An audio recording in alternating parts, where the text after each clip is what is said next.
Salut à toi, aujourd'hui je voulais revenir sur un podcast que j'ai écouté ce matin et qui m'a pas mal parlé, qui m'a beaucoup parlé.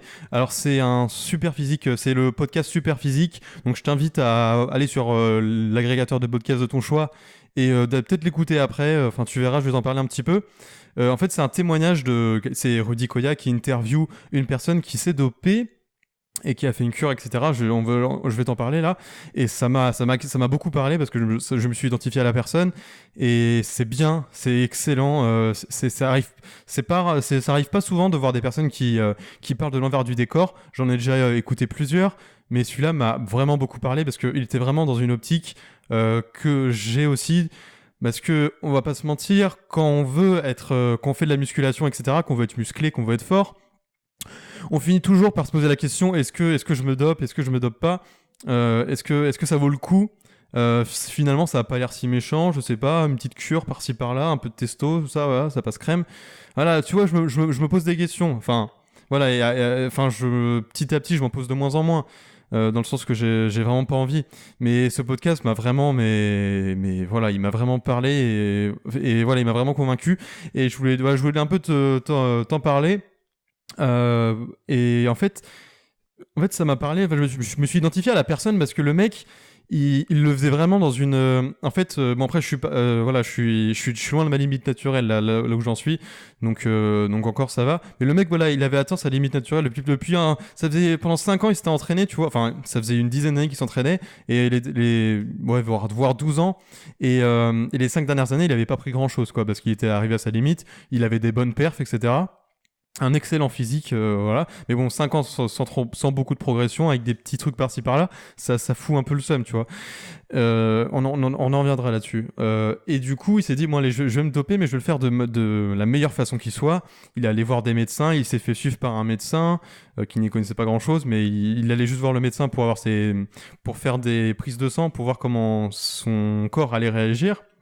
Il s'est renseigné un max, il avait un coach, un champion de bodybuilding qui s'est dopé du coup, parce que quand t'es un champion de bodybuilding, voilà, normalement t'es dopé, enfin c'est logique, et qui s'y connaissait, qui l'avait très bien fait, qui aujourd'hui se portait très bien, donc c'était très rassurant.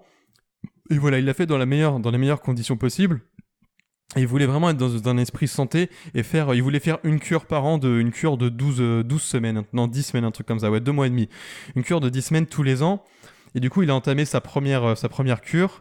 Et, euh, et bon, bah, il a explosé, évidemment. C'était n'importe quoi. Il est passé de 155 au coucher à 175, par exemple. Donc plus 20 kilos sur son max au coucher en 10 semaines, bon, c'est n'importe quoi, c'est énorme. Il a pris 12 kilos de muscles. Bon, après, je vais pas revenir sur tout ça. Je t'invite à aller voir le podcast. Parce qu'on va pas faire un résumé, enfin on va pas tout redire ce qui a été dit, mais voilà, tu vois, bon, c'était n'importe quoi, c'était super. Il s'est transformé en super-héros, plus de fatigue, tout ça. Enfin, c'est magnifique, c'est un monde, c'est magique, c'est terriblement bien.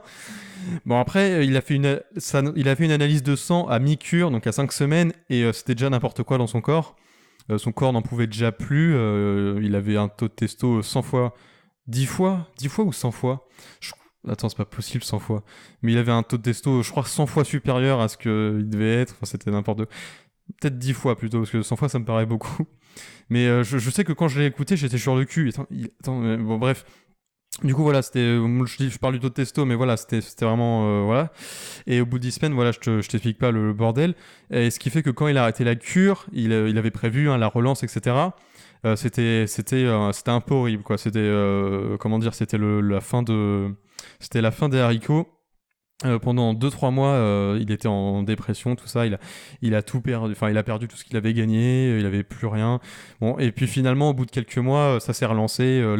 La testo est revenue naturellement. Parce qu'en fait, au cas où tu le savais pas, quand tu prends la testostérone synthétique, des stéroïdes anabolisants, bah, en fait, du coup, ton corps a plein de testo dans la gueule et du coup, il arrête d'en produire.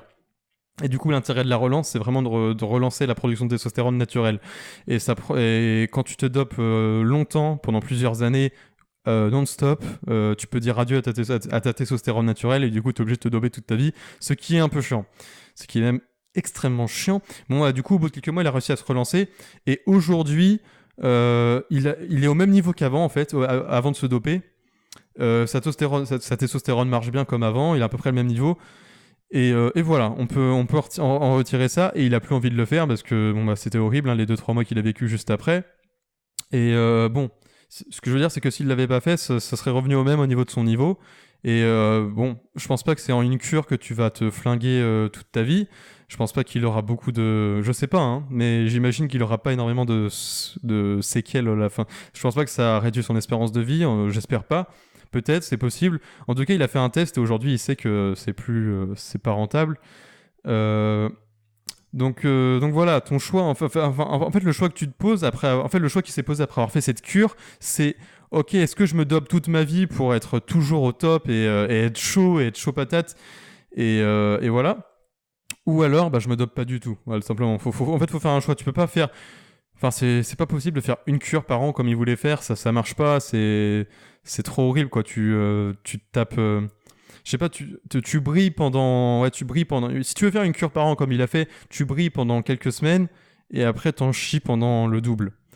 Et tu fais ça tous les ans, voilà. Bon, aucun intérêt. Et bien sûr, il va falloir augmenter les doses petit à petit, hein, si tu veux. C'est comme n'importe quelle drogue. Donc voilà, tu peux le faire toute ta vie et devenir un junkie qui ne dépend que de ça. Et bon, on parle vraiment de junkie parce que c'est de la drogue, quoi. Il y a un effet, comment dire, addictif évidemment. Ou soit tu ne le fais pas du tout et voilà, parce que c'est vachement triste en fait quand tu vois les.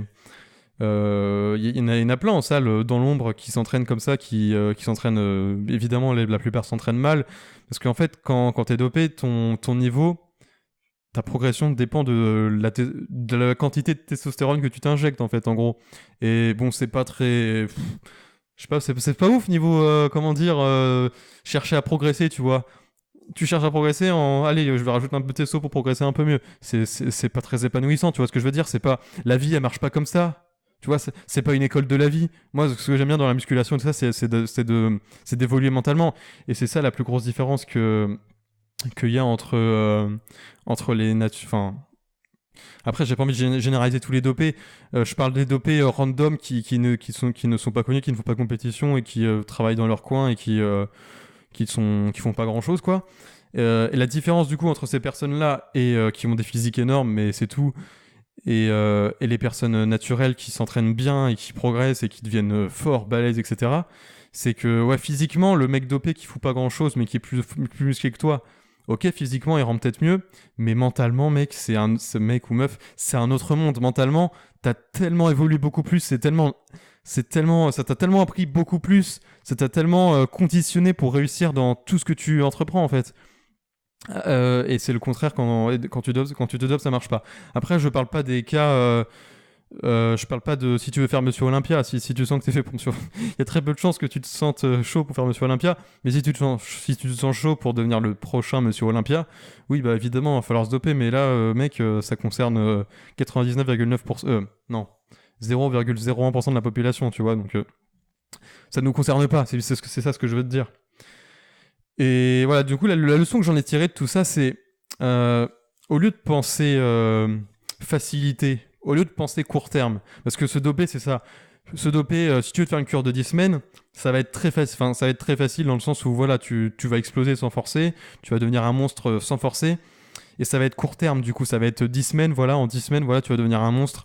Le mec avait pris 12 kilos de muscle, hein, je sais pas si je te l'ai dit. Mais c'est énorme, hein, 12 kilos de muscle en 10 semaines, c'est n'importe quoi, des veines de partout, voilà, bref. Soit tu penses facilité et court terme, soit tu penses difficulté et long terme. Et je pense que la vraie école de la vie, c'est-à-dire la musculation au naturel, tout ce qui est sport, enfin tout ce qui est la musculation naturelle, faut penser difficulté et long terme. Difficulté dans le sens où va falloir en chier à la salle, évidemment, de façon intelligente, encore une fois. Et pour en chier de manière intelligente, il va falloir énormément s'informer. On n'est jamais assez informé. Je m'en souviens que quand j'ai commencé la muscu et que je commençais à m'informer un petit peu et que j'en savais déjà plus que la plupart. Enfin, oui, j'en savais déjà plus que la plupart.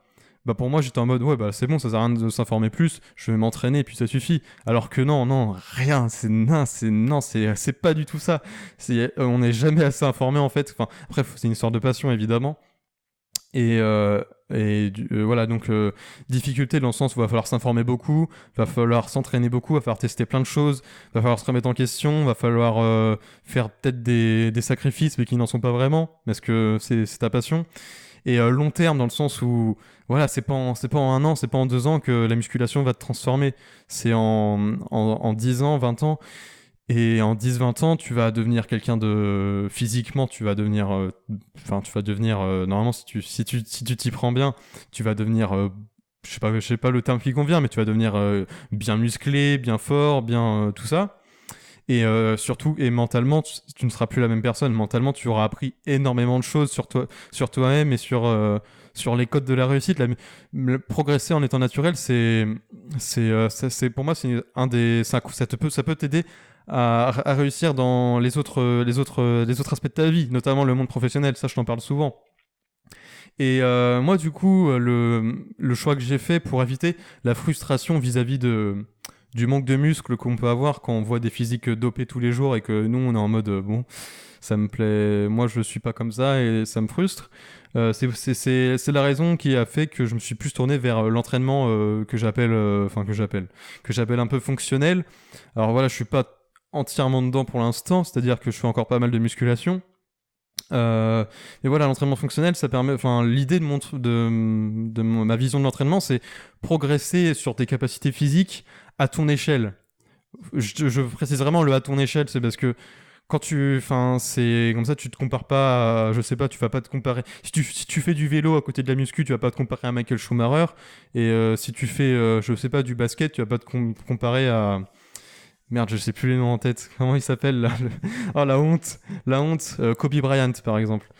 Oui, il fait du basket, Kobe Bryant. Hein. Ouais, du coup, voilà, c'est vraiment progresser à ton échelle. Après, le basket, c'est un sport collectif, donc ça, c'est pas dans mes...